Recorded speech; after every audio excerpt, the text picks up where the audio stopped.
কম কথা বলো, নিজের ঘরে অবস্থান করো, আর নিজের গুনাহের জন্য কাঁদো। এটাই নাজাতের পথ।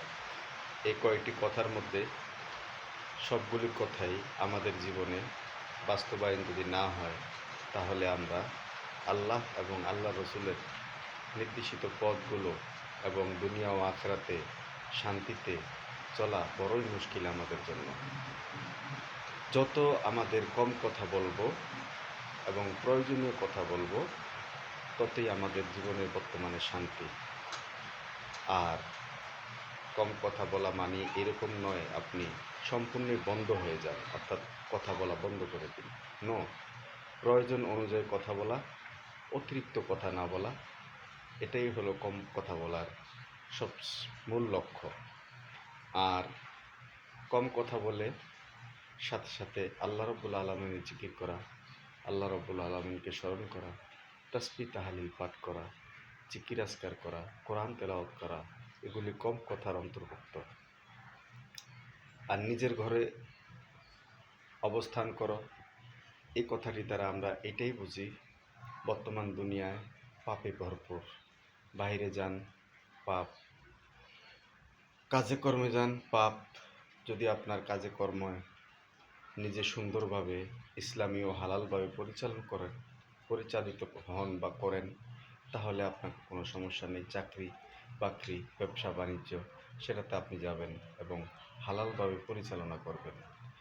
এছাড়া বিনা কারণে বাহিরে ঘোরাঘুরি, বাজারে ঘোরাঘুরি, হোটেলে, চার দোকানে, বিভিন্ন জায়গায় আড্ডা দেওয়া, এই আড্ডা দেওয়া, সময় অতিবাহিত করা, এতেই মানুষের প্রথম লক্ষ্য কম কথা বলা হারিয়ে যায়। দ্বিতীয় লক্ষ্যও হারিয়ে যায়, নিজের ঘরে অবস্থান করার কথাটা হারিয়ে যায়। অর্থাৎ আপনার কাজকর্ম, প্রয়োজনীয় কাজকর্ম, দৈনন্দিন কাজকর্ম সেরে আপনি বাহিরে অবস্থান না করে ঘরে অবস্থান করবেন, এবং এটাই আপনার জন্য ভালো একটি নাজাতের রাস্তা। আর নিজের গুনাহের জন্য আল্লাহ রাব্বুল আলামিনের কাছে কাঁদো। নিজের গুনাহ বলতে, দুনিয়াতে আমরা বিভিন্ন কাজকর্ম করি, আমরা আল্লাহর সৃষ্টি, আমরা সবসময় গুনার মধ্যেই লিপ্ত থাকি।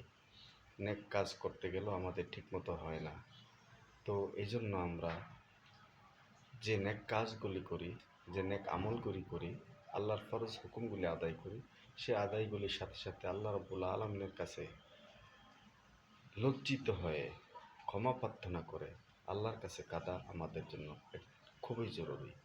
না কাঁদলে আল্লাহর সন্তুষ্টির জন্য আমরা যা কাজ করেছি সেটা যদি আল্লাহ গ্রহণ না করেন, তাহলে আমরা চিরদিনের জন্য জাহান্নামী হয়ে যাব।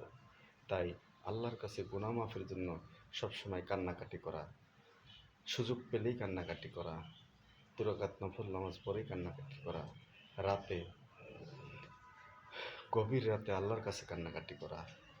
আমরা যেহেতু মুসলমান, আল্লাহ রাব্বুল আলামিন আমাদেরকে সুযোগ দিয়েছেন ক্ষমা প্রার্থনা করার জন্য, তাই আল্লাহ রাব্বুল আলামিনের কাছে আমরা বেশি বেশি নফল ইবাদত করে, নেক আমল করে, দোয়া করে কান্নাকাটি করব।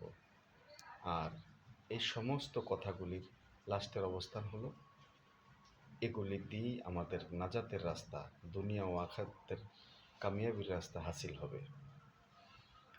আল্লাহ রাব্বুল আলামিন আমাদেরকে নাজাতের রাস্তা এবং আমাদের গুনাহের সমস্ত গুনাহগুলি মাফ করে এবং পরকালে হিসাব কিতাব সহজ করে আল্লাহর সন্তুষ্টির জন্য হয়ে আমাদেরকে জান্নাত দান করুন। সবাই ভিডিওটি ভালো লাগলে শেয়ার করে দিবেন। সবার কাছে আন্তরিক অনুরোধ রইল। আসসালামু আলাইকুম রহমতুল্লাহ।